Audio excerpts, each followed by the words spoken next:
कल ना मुझे कहीं जाना था, तो मैंने ऊबर बुक किया। सो ऊबर ड्राइवर मुझे अपनी डेस्टिनेशन से छोड़ते तक मुझे एक अंकल मिले जो एक इंडियन अंकल है, जिन्होंने मेरा नाम पढ़ा राधा और मुझसे हिंदी में बात करना शुरू कर दिया।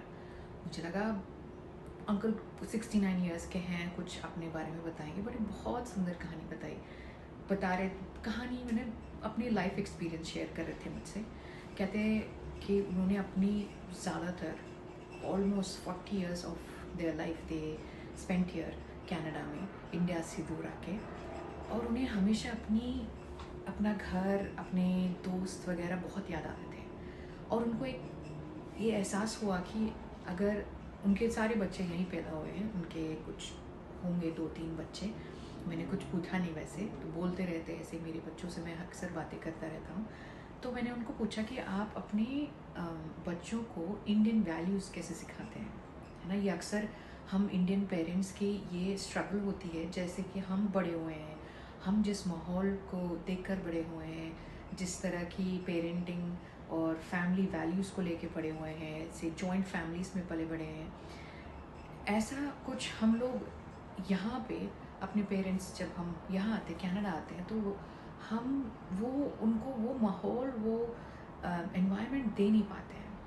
तो मेरी ये स्ट्रगल है कि मेरी 15 महीने की बेटी है, मुझे ये बहुत सारा समय इस पर जाता है कि मैं सोचती रहती हूँ कि मैं अपनी बेटी को ऐसा क्या सिखाऊँ या ऐसा क्या दूँ जिससे वो अपने रूट्स को, इंडियन रूट्स को समझ पाएँ और ये सोचें कि वो कहाँ से है, वो कितना सुंदर देश है और इतने अच्छे वैल्यूज़ हैं, इतने अच्छे लोग हैं, सब इकट्ठे रहते हैं, सब प्यार से रहते हैं, सब ये सब सारी चीज़ें सिखाना चाहती हूँ, बट अक्सर भूल जाती हूँ। Sorry, coming back to the story.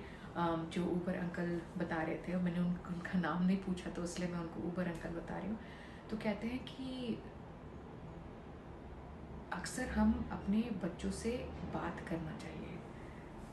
He is 69 years old and then उनके बच्चे होंगे about, I am thinking around like there 30+ approximately, right. तो फिर भी बोलते हैं कि जैसे जैसे लोग बड़े होते हैं इस माहौल में, वो सेक्लूड होते जाते हैं, अपने में अलग से रहना शुरू कर देते हैं, क्योंकि बच्चों को इस तरह सिखाया जाता है कि आप इंडिपेंडेंट बनो, ऑफकोर्स बनो, इंडिपेंडेंट बनो, कोई प्रॉब्लम नहीं है। बट धीरे धीरे जैसे कि होता है कि इंडिपेंडेंट बनने के चक्कर में ये मदर और पेरेंट्स और बच्चों का जो कनेक्शन है वो अक्सर टूट जाता है, और वो इस माहौल में बड़े होते हैं कि दिस इज़ इट, मुझे स्कूलिंग ख़त्म करनी है, फिर बाद में जॉब करना है, फिर बाद में मुझे घर से मूव आउट करना है, खुद से रहना है। एंड इन सारे चक्करों में, और होता ऐसे कि जब कनाडा में रहते हैं कि आपको सारा काम खुद से करना पड़ता है, यहाँ पे हेल्प तो मिलती नहीं है, जैसे इंडिया में इतनी सहूलियत मिलती है तो यहाँ पे मिलती नहीं है। तो होता क्या है कि सब अपने कामों में बिजी रहते हैं, तो हमें बहुत कम वक्त मिलता है कि अपने बच्चों के साथ बिता सके, उनसे बातें कर सके, उनसे पूछ सकें कि उन्हें क्या अच्छा लगता है, या उनकी तकलीफ़ें क्या है, वो किस बात के बारे में बात करना चाहते हैं, राइट।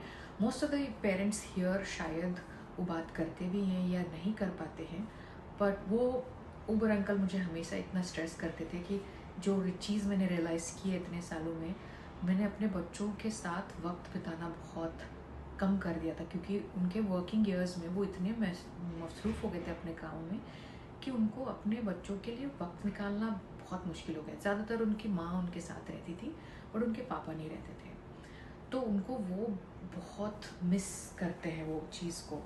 तो मुझे वो बोल रहे थे कि आप ऐसा ना करो, जितना हो सके, शायद आप ऑफिस से आते हैं, वो जब अपने स्कूल से आते हैं, जितना भी समय हो, आप सेल फोन, मीडिया जो भी है, टीवी सब बंद कर दीजिए, बैठो उनके साथ, बातें करो उनके साथ, जो भी है सिंपल सिली चीज़ें कि उनके स्कूल में क्या हुआ, उनके दोस्त कौन है, उन्हें क्या करना अच्छा लगता है, उन्हें क्या खाना अच्छा लगता है, और उनके साथ मिल के वो सारी चीज़ें, एक्टिविटीज़ करो। तो धीरे धीरे सही 1 घंटा 2 घंटा या जितना भी वक्त आपको मिलता है उनके साथ बिताओ, ना कि आप अपने सेल फोन में। ऑफ कोर्स काम करना और बहुत इम्पॉर्टेंट है, बट स्टिल अपने बच्चों के साथ वो कनेक्शन बनाए रखना भी बहुत इम्पॉर्टेंट है।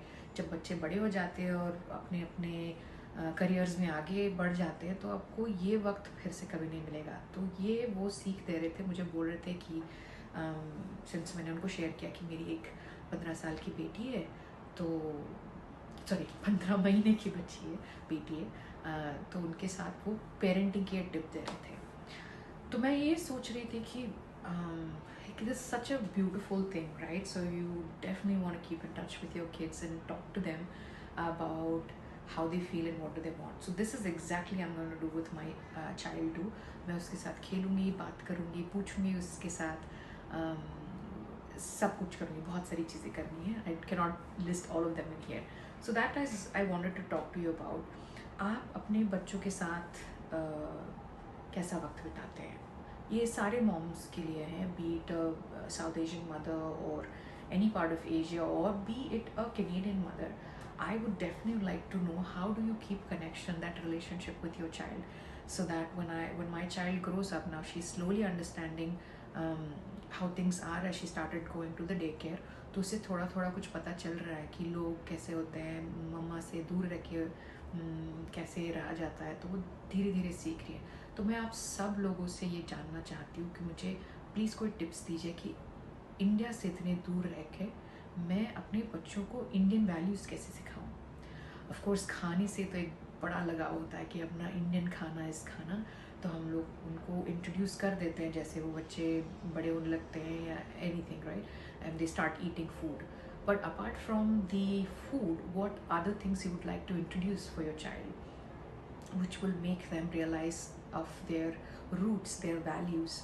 And मेरे साथ मैं यूजुअली ऑफ कोर्स खाना तो उसको मैं घर का ही खाना देती हूँ, बट बच्चे जहाँ पे कैनेडियन हैं, बाहर जाते हैं, उनको बाहर खाना पसंद करता है, it starts attracting them a lot of it. But still there is certain thing which I want to do as a mother to keep her connected with the Indian culture. सो मुझे आप प्लीज़ कमेंट्स में या अपने views share कीजिए. मुझे जानना है, मुझे पता करना है, क्योंकि हार्डली यहाँ पे even though you are in a community, जो भी हो, मिलते हैं, बहुत कम वक्त मिलता है ये सब सारी चीज़ें बात करने का. तो this is my main motive to create this video and ask you all those beautiful parents out there कि आप अपने बच्चों के साथ कैसे वैल्यू टाइम स्पेंड करते हैं और उन्हें क्या सिखाते हैं जो उनको अपने इंडियन पेरेंट्स का इंडियन होना गर्व महसूस हो. Thank you so much.